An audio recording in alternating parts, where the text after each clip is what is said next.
All right, guys, we're back, and these are some of Mari's lovely designed shirts, Cosmic Rays. It's the sun stupid, and if you're really into the graphs and stuff, a nice little CO2 lags temps sweatshirts by hundreds of years. Thank you, Mari. God love her. All right, climate news. More from Mari here in a bit, actually. Brits lose interest in green cards as government cuts subsidies. And I said green cars, not green cards. And when I saw this article, I said to myself, yeah, you don't say. So what happened? Number of green cars sold in Britain has fallen for the first time in 2 years after the government cut subsidies. Last month, 13,314 alternatively fueled cars were registered. That's 12% less than June of 2018. Sales of pure electric cars rose sharply, but this was offset by a huge decrease in the number of hybrids, which run on a combination of battery and gasoline. The Society of Motor Manufacturers and Traders said that it was the first time since April 2017 that the eco-friendly car sector had seen a decline. The figures will come as a blow to government's ambition to promote clean alternatives to traditional petrol and diesel cars. So, prices of the cars went up as well. Not just subsidies being cut, but prices were going up on these particular vehicles. And I've looked into some of these electric cars, and when the battery finally has to be replaced, and what the cost is. Some of these batteries start at $8,000, and then you got to take it to the dealership to get it properly installed. There's another $5,000 in labor. So next thing you know, you've got $13,000 in battery costs. $13,000 is enough to buy 2 decent used cars that are economically good on gas. Easily. And in 8 years, how many miles do you have on that car? Is it worth putting $13,000 worth of battery work into a car that might have 80,000 miles in it? It's not even worth $6,000 at that point. So, if anything, cutting the subsidies did the consumer a favor. They're going to stop buying these electric cars. And I get it. They were getting tax breaks, subsidies. They're getting paid for this. That's motivation. I myself have a hybrid, but it's not for lack of emissions. It's for the gas mileage I get. I do a lot of driving in my profession, and I save a lot of gas money. In fact, a lot of times I can drive several hundred miles and not have to fill up for 2.5 to 3 weeks. But the point of this article today, for the reason why I brought it up, is that it's funny to me that this green movement is motivated by what's in it for me. Same thing with the Paris Treaty. Iran last year was complaining about not receiving its payment yet for this treaty, and they were threatening to leave the Paris Climate Treaty. Now, I don't think anybody cares less at this point about if Iran stays in a climate treaty, considering what's going on over there right now. But my point is that you take away the money, and you start to see the true colors of these governments. And if this was ever about saving the planet, if this was ever about man causing climate change, if this was ever about that, people should be willing to cut emissions regardless of the financial benefits from this, because we're trying to save mankind, am I right? But that's not how it works. And that's why this man-made crap lie is held to stand its lies, because there's too much money involved with it. So many people are given money to study the effects that man has on climate change. And just like I've heard over and over and over again, if you question that theory, then you're labeled as a climate denier. And so goes on the dramatics of the battle of climate change, which I'm not wanting to get into. But again, you remove the tax incentive from this, and people don't care. And the reason why they don't care is because they know, or they've been told, that man doesn't influence the climate. This was always about a tax break. This was always about what's in it for me. The minute they took the money incentive out, people stopped doing it. So it can't be that serious. We cannot possibly be in a climate crisis that can be stopped by mankind if people are just simply giving up on trying to cut emissions. The pure intentions of these people is not to save this planet, folks. It's to line their pockets with more and more money. Some of these governments are realizing how much money they're actually wasting. And here's an article that kind of made me giggle a little bit. Insurance Journal. Maybe they need to hire some researchers. Nobody seems to know why the hailstorm losses suddenly began rising in 2008. Oh, that's ironic. 2008. What happened during 2000? Oh, that was the weakest solar minimum and deepest solar minimum that we had in over 150 years in solar cycle 24. So I guess that means that that's when we really started seeing the magnetosphere significantly weakening, and we started to see the increase of cosmic rays back in 2008. Because you know what? I don't remember this kind of damage from hail when I was a child growing up in the 80s and the early and mid 90s. So I watched this, or I read this, and, you know, talking about Obama and all this money stuff and everything, but at the top, they don't know how this happens, and but where was it? The bottom? Was it the bottom here? There was something that sticks out to me. Oh yeah, here we go. So this is it. While no one can say for sure what is driving the losses, the odds are they'll continue to rise in a time of climate change. In a time of climate change. He's not saying in climate change. While 2008. Why 2008 and why since? It is an open research question, according to Andreas Prien, a researcher at the National Center of Atmospheric Research in Boulder, Colorado. And as far as I know, nobody has the answer to that. That's because, well, I'm right, I'm not going to speculate. It might be maybe just luck that in the last 11 years, hailstorms just hit the big, yeah, just luck.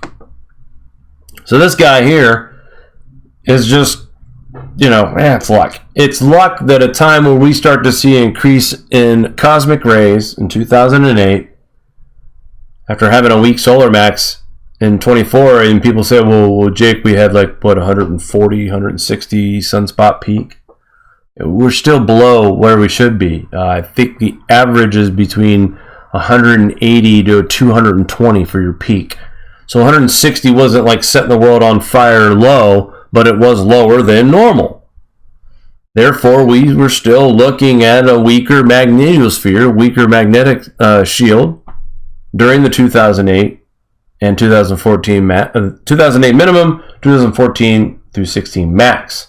And then we start to descend into the solar minimum in 2016.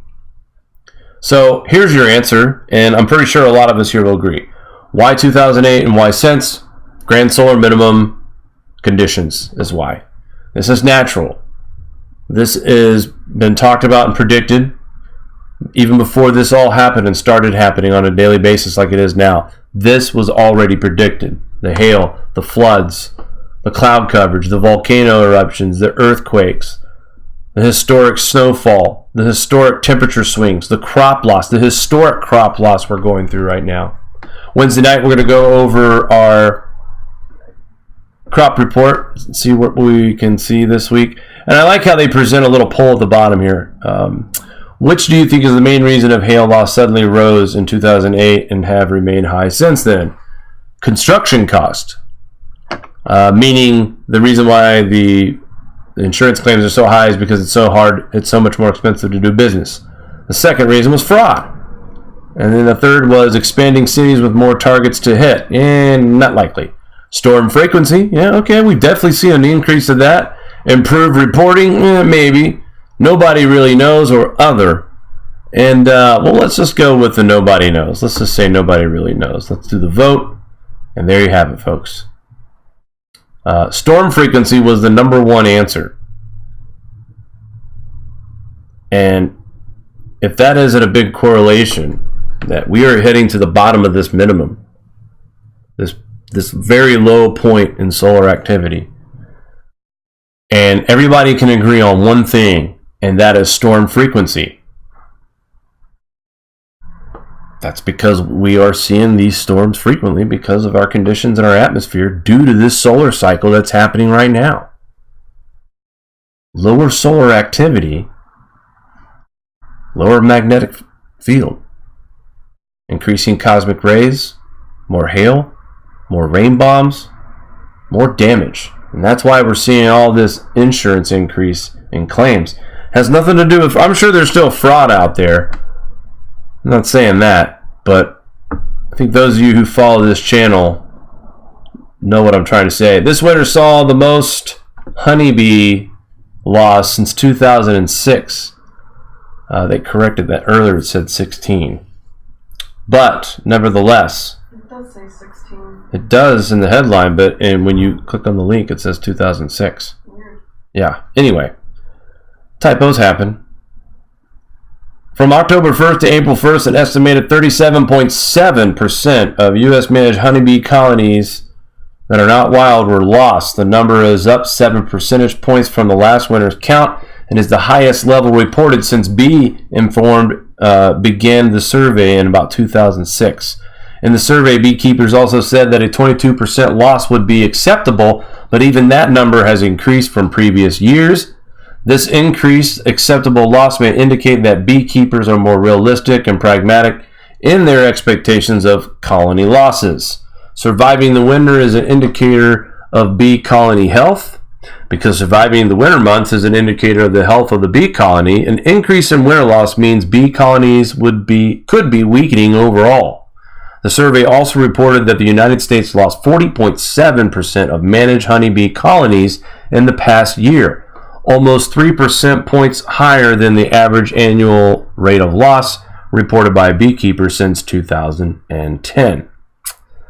Now, why am I mentioning this? Earlier today, I saw a video of honeybees all over the concrete. Most of them were dead.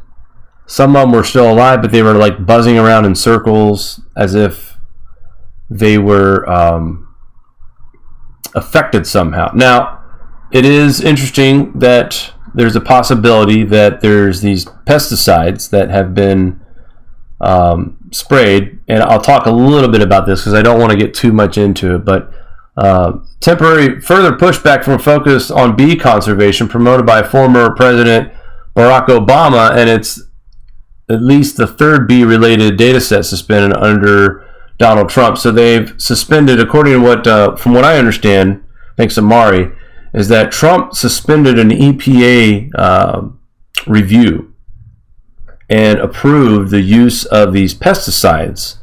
And there are some people who are concerned that these pesticides could be causing the deaths of these honeybees. The thing that really concerns me is this article is about bees, okay? I want to read this part really quick. So, most plants rely on pollinators like bees to reproduce. So if the bees disappear, it doesn't only affect honey. Many crops that humans rely on could start disappearing too. The USDA notes that pollinators, most often honeybees, are responsible for 1 in every 3 bites of food we eat. They also increase the nation's crop value each year by over $15 billion. But also want to point this out as well. This was mentioned as something that could be concerning for our food security as well. And we're just talking about bees, right? But we really don't realize how important these creatures really are. And I'll tell you, I've learned a lot over the past several years about bees. I used to be really like kind of a wuss about them, kind of afraid of them, didn't like them. You know, I've been stung a few times in uncomfortable spots and would always swat at them or whatnot. And now I realize I just get away from it. I don't attempt to kill it. We don't need any more issues with crops than we already have. And now we're hearing that 37.7% of bee colony loss this year due to the cold winter, and it's supposed to be colder this winter. But when you start seeing people talking about your food securities being in danger because not only just crop loss from floods, and here's the statement. The increase in bee colony loss during the winter is another sign of increasing deaths and disappearances, leading to what some call a bee crisis and putting food security at risk. Right there. So when I see people like Diamond over there at the Oppenheimer Ranch Project inserting a queen bee into a beehive and then checking on it months later and the box is full of new bees, the colony is thriving, there's honey everywhere, and you know what? That is amazing stuff right there, guys. That is gold. All right? My new appreciation for that had come before I'd seen his channel with that video.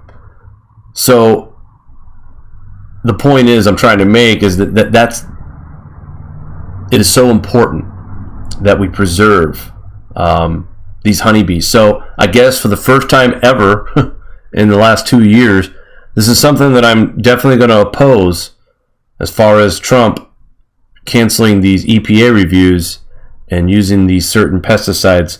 I'd hope that maybe possibly we can start raising awareness and hopefully get a second look at the pesticides that they are using, because I can tell you right now, the footage I saw today, if those bees were dying because of some frequency level from after an earthquake, because coincidentally this happened right after the earthquake in Southern California, bees all over the place. It's either a coincidence that the earthquake had happened and we found thousands of bees on the ground, or it had something to do with the fact that this pesticide that we're spraying now is also killing off bees, and it was just a coincidence that there was an earthquake on top of that. So this is a serious issue. I take this very seriously just because it's a bee crisis and we're talking about putting food security at risk. This is not a fear-mongering website. This is on a local ABC channel, channel 12, KSAT. So, you know, it's these little things that you dig for. And I was just kind of browsing Google tonight looking for things to talk about for tonight's show, and I saw this article kind of buried away.